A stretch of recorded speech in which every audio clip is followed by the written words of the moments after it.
So I'm Abby and I'm a singer-songwriter and I've been singing all my life and I've been writing songs for about 7 years now. I honestly can't remember a time when I haven't sung.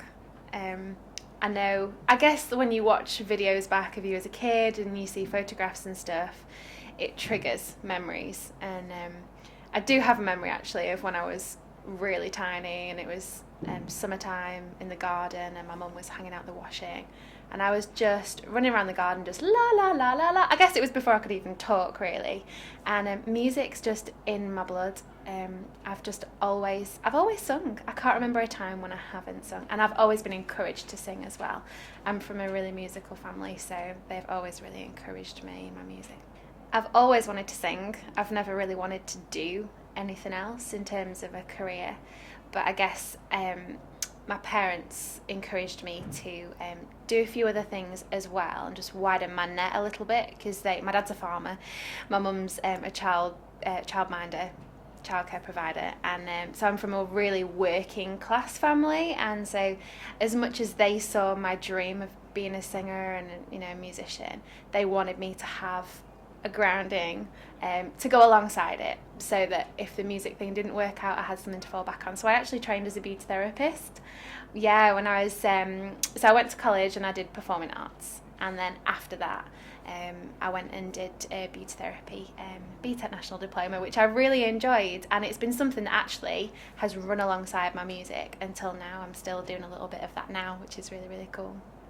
I remember even as like a young teenager really being asked to sing at people's weddings, and I guess that's how it started really. I've been singing at people's weddings, christenings, celebrations, funerals, all that sort of thing since I was young, and I did quite a lot of gigging. I'm from Lancashire up north, and did quite a lot of gigging in Manchester with a cousin of mine who's an amazing musician. He's one of these guys that just picks up any instrument and starts playing it amazingly. So we do quite a lot of gigs together, which was really, really fun at some really cool venues, and was in a band with my brother-in-law for a while as well, but mainly singing at people's weddings and things like that was just a natural progression. It's never been something that I've pushed or tried hard to find. It's just been a really natural thing. So I really enjoy songwriting because you can pour your everything out into a song, and I guess there's a real vulnerability to songwriting, and you have to be comfortable with the people that you're writing with, and I do a lot of co-writing, but I love the fact that you just get in a room with people that you're comfortable with, and you just do that. You just pour your heart out into a song, and I love the way a song can craft itself through you and create itself, and you're just the vessel for a song. So I love songwriting for that. I love being a part of something that's beyond myself. Songwriting, recording has been amazing. I mean, I'm really blessed to have a home studio, and I do spend a lot of time recording, and it's a craft, and I'm still learning now all the time, and I've been blessed to have some people that have really helped me with vocal techniques and different things, recording techniques. So I've learnt so much, and I'm learning so much about recording, and that's really, really amazing. So my favourite song at the moment, I think, has to be I'd Rather Be, Clean Bandit and Jess Glynn. I know it's like been out for ages, but it's amazing. No matter how many times you listen to it, you never get bored of it. That's a sign of a good song. I think the most embarrassing song for me, which I bet other people would probably really like, but the most embarrassing song on my playlist is a Glee song. I am not a Glee fan at all. Don't hate me. But the reason I have a Glee song, and I can even remember how it goes, can I have this dance? The only reason it's on there is because I had to sing it at someone's wedding, so I had to learn it, and I have not erased it yet. But thanks for reminding me. I'm going to go and erase that.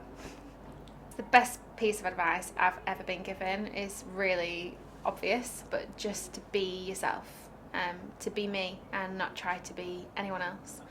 And also, a really great piece of advice that I was given fairly recently is to think about who I'm singing to.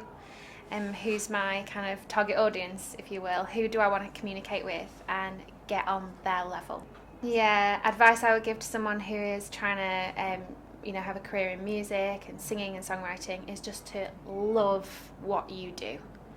Love what you do, and that will be apparent to others. It will be infectious.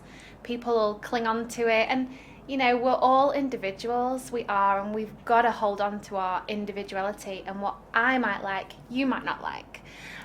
So do what you do, love it, own it, be confident in who you are and what you do. And that gift, music is a gift, and I'm learning all the time, and I'm, still learning to hold my gift loosely and hold it in an open hand.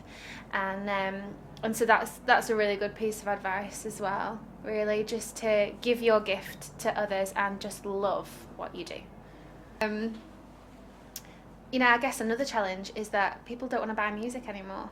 So you create an album and it's like, hello, this is my album, if you like it, will you buy it?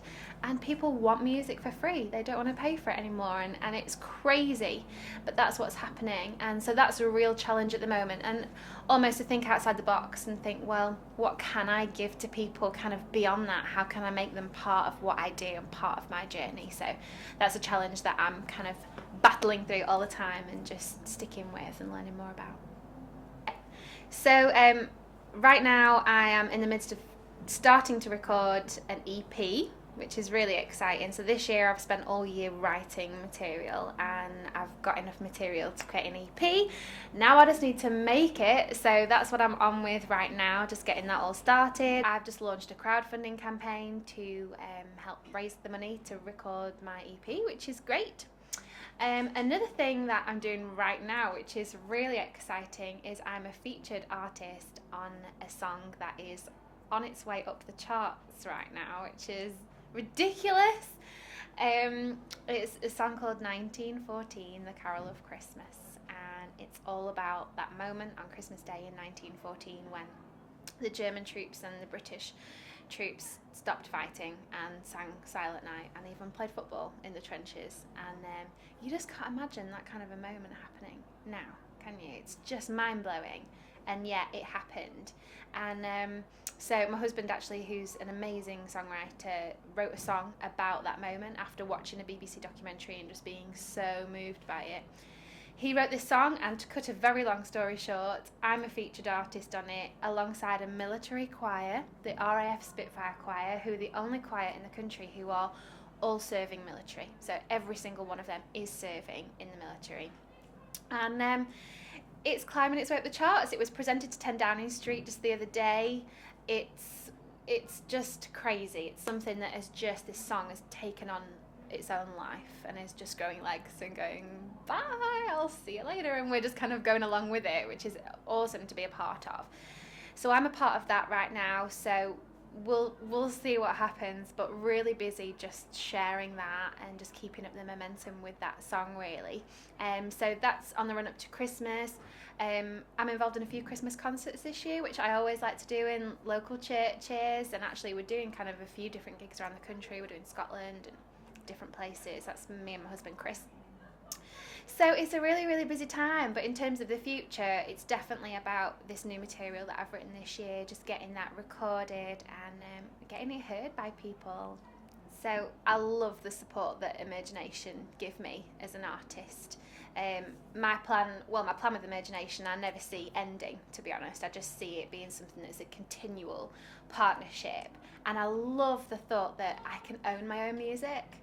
And there's this platform whereby I can have my music and share it with people, and I have ownership in that, and I have control over it, because the music industry just seems to have lost all control, and it's a scary thing being an artist anyway without all the control that's lost. And so I'm really excited about, obviously, my new project. When that comes out, that'll be made available on Emergeination. But then so much more than that. The support that I'm given as an artist to encourage me to grow has just been beyond words, really. It's just helped to grow me so much.